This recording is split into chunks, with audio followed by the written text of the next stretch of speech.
Me llamo Carla y hasta hace unos meses creía que mi vida era estable, aunque fuera sencilla. Siempre he sido maestra de primaria, una profesión que me encanta, pero que nunca me ha reportado grandes lujos. Mi marido, Andrés, trabajaba en contabilidad y siempre se ocupaba de nuestras finanzas, algo que me parecía natural ya que nunca se me han dado bien los números. Confiaba en él hecho, confiaba ciegamente en él. Cuando murió mi padre, fue un duro golpe.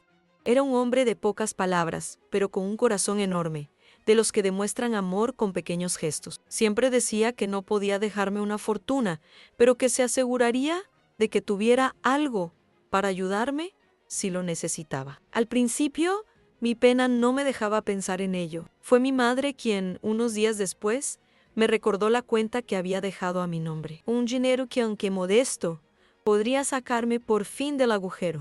Así que, cuando fui al banco a acceder a mi cuenta, con la esperanza de aliviar un poco el dolor, me encontré con algo que hizo que se me cayera el estómago. El empleado, tras comprobar los documentos, frunció el ceño y dijo que el saldo era 0. Me reí sin comprender, pensando que se trataba de un error, pero giró la pantalla hacia mí, mostrando los registros. El dinero se había retirado íntegramente unos días antes. Mi nombre estaba allí, mi firma autorizando la retirada. Pero yo nunca había estado allí. En ese momento, un escalofrío me recorrió la espalda. Pregunté quién había realizado el trámite y el empleado, tras comprobar el sistema, mencionó algo que me hizo girar la cabeza. La retirada la había hecho mi propio marido. Sentí que el suelo desaparecía bajo mis pies. ¿Mi marido? ¿Cómo que mi marido? Pedí ver los documentos Y.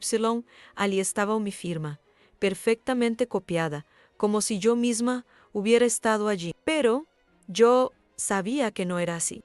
Mi corazón empezó a latir con más fuerza y me sudaban las manos mientras intentaba comprender lo que significaba. El empleado se dio cuenta de mi conmoción y me preguntó si todo iba bien. Forcé una sonrisa, mentí que sí y salí del banco aturdida. Mi mente solo gritaba una cosa: Andrés lo hizo. Andrés se llevó el dinero que me dejó mi padre. La traición me golpeó como una ola de frío. Caminé hacia mi coche casi en automático, intentando organizar mis pensamientos.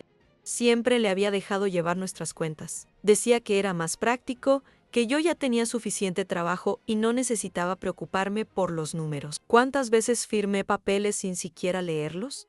¿Cuántas veces confié en él sin cuestionarlo? Llegué a casa y me quedé largo rato delante de la puerta. Mi pecho subía y bajaba rápidamente, y la ira empezó a sustituir a la conmoción.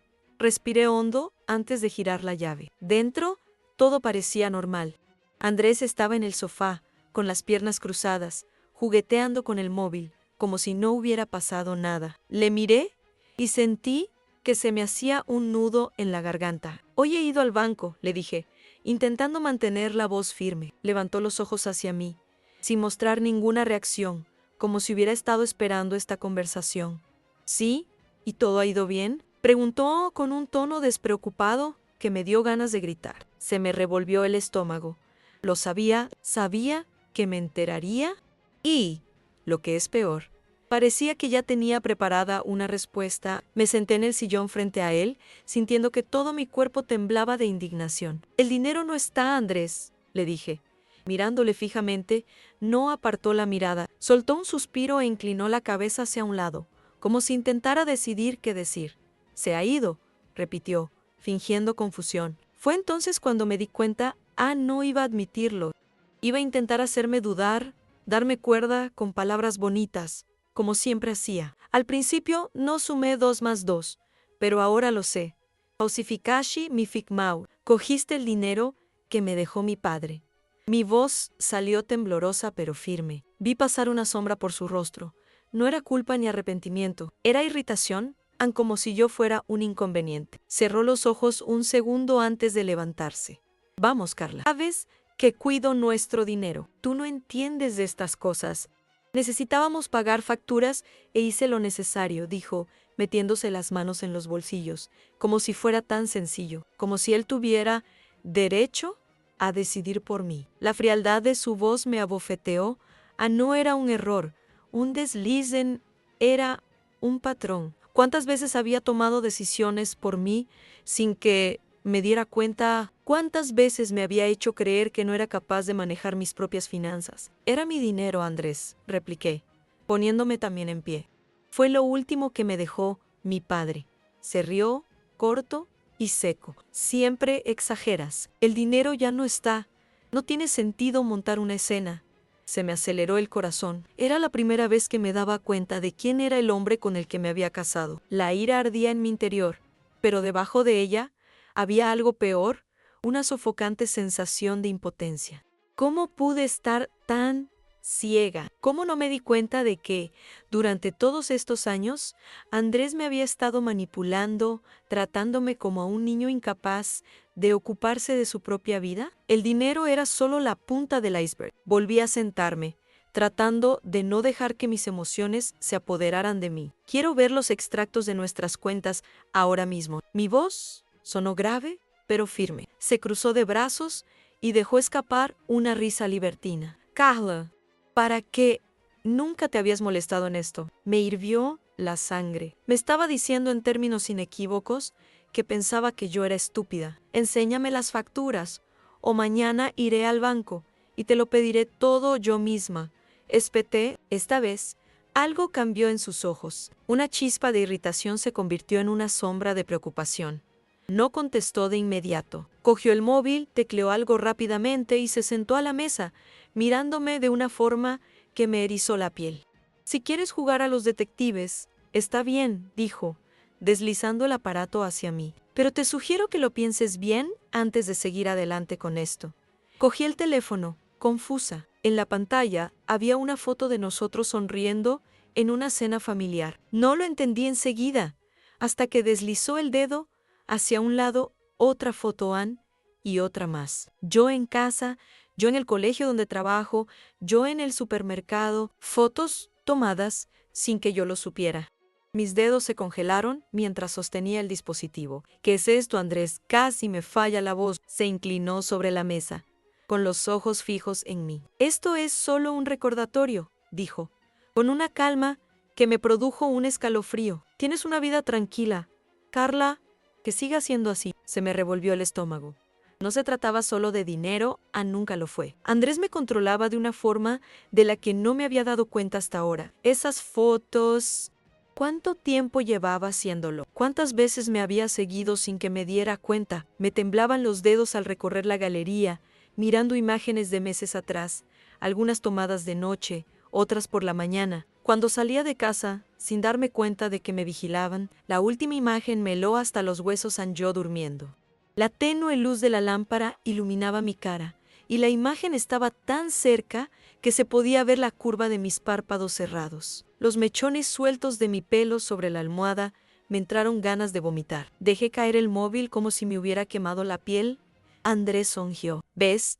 No tiene sentido estresarse por eso. Olvidémoslo, olvidar. Como si eso fuera posible, como si pudiera fingir que ya no sabía con quién estaba casada.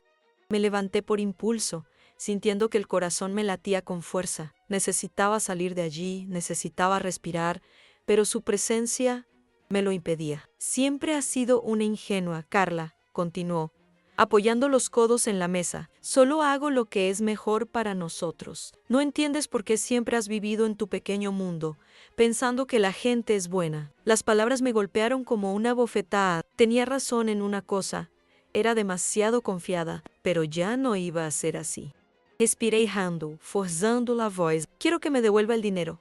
Se rió cínicamente. No estás en posición de exigir nada. La forma en que lo dijo, como si mi vida estuviera en sus manos, me hizo darme cuenta de que no podía seguir allí. No era solo una traición económica, era una amenaza, y necesitaba salir antes de que fuera demasiado tarde. Mi mente daba vueltas mientras cogía mi abrigo y caminaba hacia la puerta. No tenía un plan, no sabía a dónde iba, solo sabía que no podía seguir compartiendo ese espacio con él. Pero cuando mi mano tocó el picaporte, oí su voz detrás de mí. Baja y firman si te vas ahora. No intentes volver. Me giré lentamente, encontrándome con su mirada fría y calculadora. No iba de farol. Si me iba, sería la guerra. Respiré hondo y di un paso atrás, con las piernas pesadas como el plomo. No era el momento de actuar por impulso. Si quería salir de esta, con alguna posibilidad de recuperar lo que era mío, y lo que era más importante, a salvo, tenía que ser inteligente.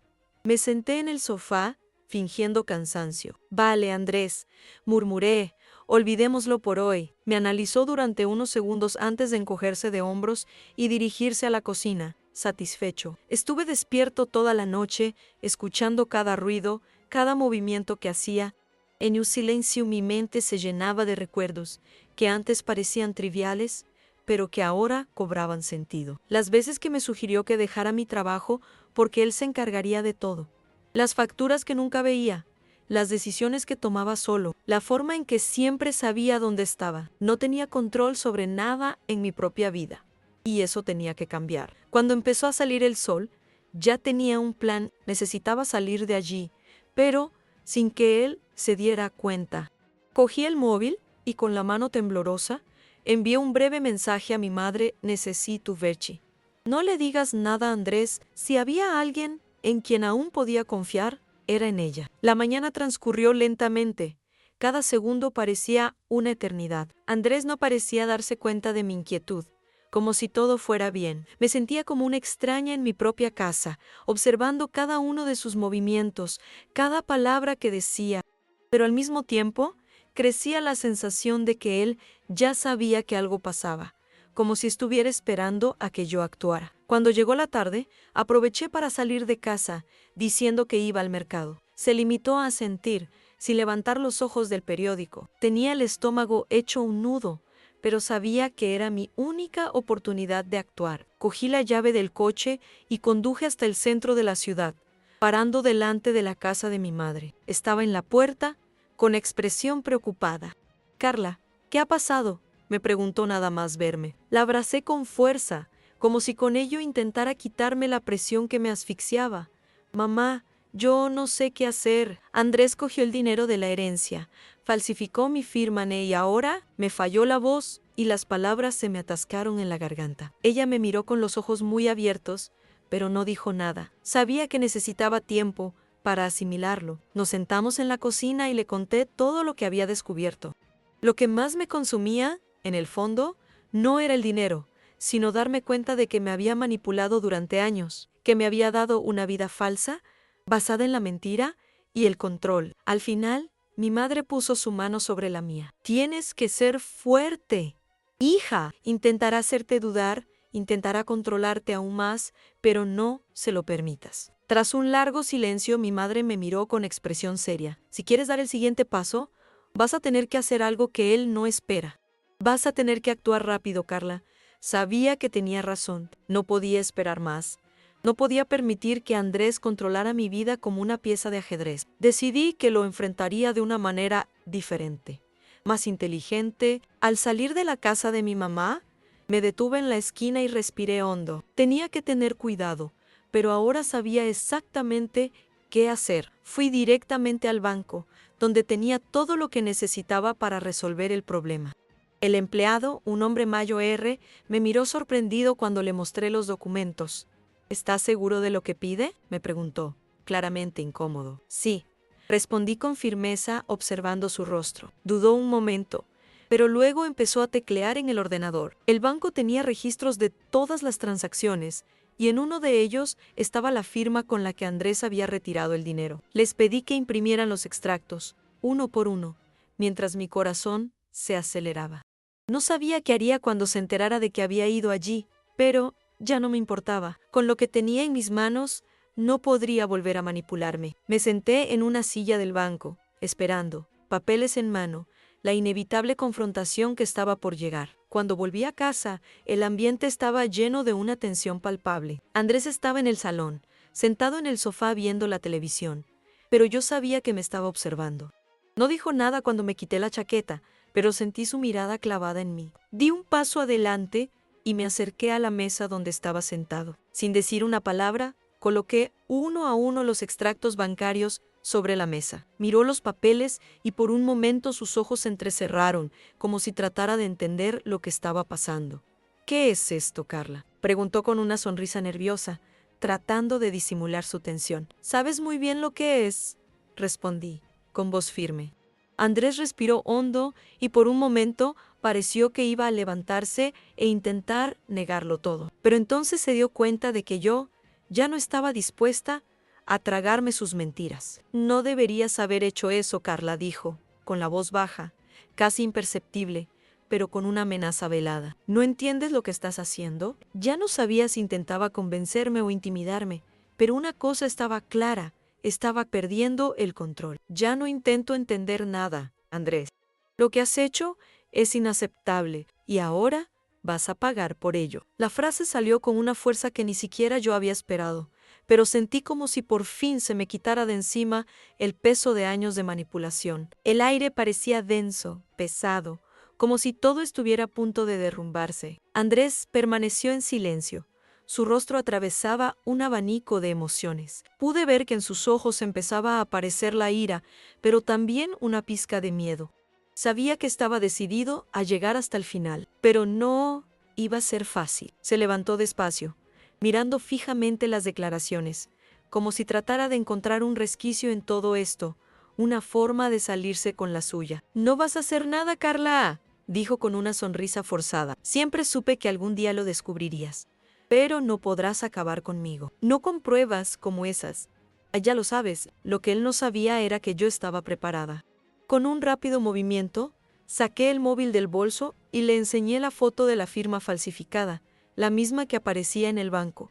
Tragó saliva al ver lo que tenía en las manos. «Lo hice porque te quiero», murmuró, sin mucha convicción, como si sus palabras ya no tuvieran peso. «No podía dejar que te hundieras en deudas». Pero lo que él no entendía, y nunca entendería, era que el amor no justificaba la traición. Le miré, sintiendo crecer en mi interior una rabia helada.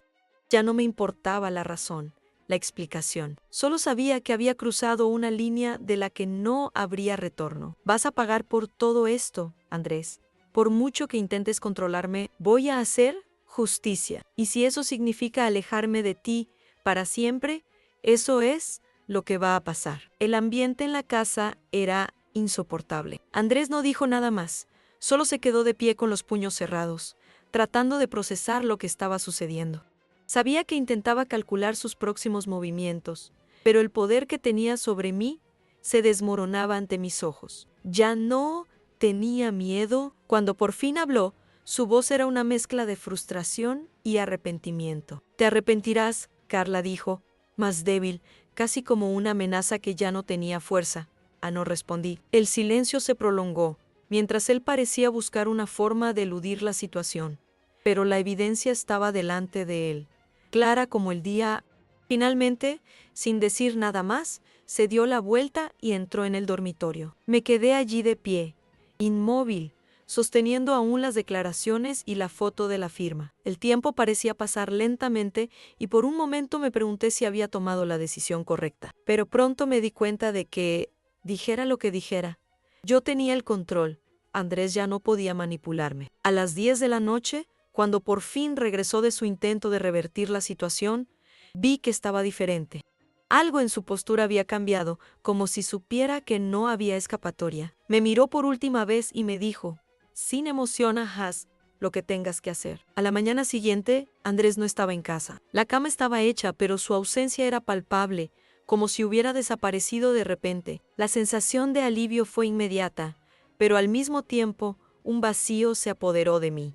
¿Qué pasaría ahora? Estaba decidida a denunciar la falsificación de la firma y defraudar la herencia, pero algo en mi interior vacilaba. El amor que una vez sentí por aquel hombre había muerto, pero los recuerdos y los años que pasamos juntos seguían pesando en mi corazón. Sin embargo, sabía que la decisión estaba tomada y no había vuelta atrás. Fue entonces cuando encontré la nota. Estaba en la mesa del salón, sin explicación. La letra era suya, pero no decía mucho. Solo una frase: «No podía dejar que descubrieras la verdad». Un escalofrío me recorrió la espalda. Sabía lo que yo haría y ahora huía, probablemente para esconderse de todo lo que había hecho. Miré la nota unos segundos más y luego la rompí, sintiendo una extraña mezcla de rabia y tristeza. Ya sabía lo que tenía que hacer. Cogí el teléfono y llamé al abogado concertando la cita para el día siguiente. Mi vida estaba a punto de cambiar para siempre, y yo estaba preparada. Pasara lo que pasara, Andrés ya no formaría parte de ella. Cuando finalmente cerré la puerta tras de mí y salí de casa, sentí por primera vez en años que por fin era libre. Nunca volví a ver a Andrés. Después de aquel día, desapareció sin dejar rastro. Presenté una denuncia y conseguí recuperar lo que era mío por derecho, pero el peso de todo lo que pasó sigue conmigo. El proceso fue largo y agotador, pero finalmente conseguí seguir adelante. A veces me pregunto si realmente me quería o si todo era un juego. Lo que sí sé, con certeza, es que su traición cambió mi vida irrevocablemente. Y quizás, de alguna manera, me demostró quién soy realmente en una mujer capaz de enfrentarse a los mayores miedos y seguir adelante. Incluso cuando todo parecía perdido. No sé lo que sintió aquel último día, cuando se dio cuenta de que la mentira ya no podía durar más. Pero yo me sentí libre y por muy doloroso que fuera, fue el mejor regalo que podía haberme hecho a mí misma.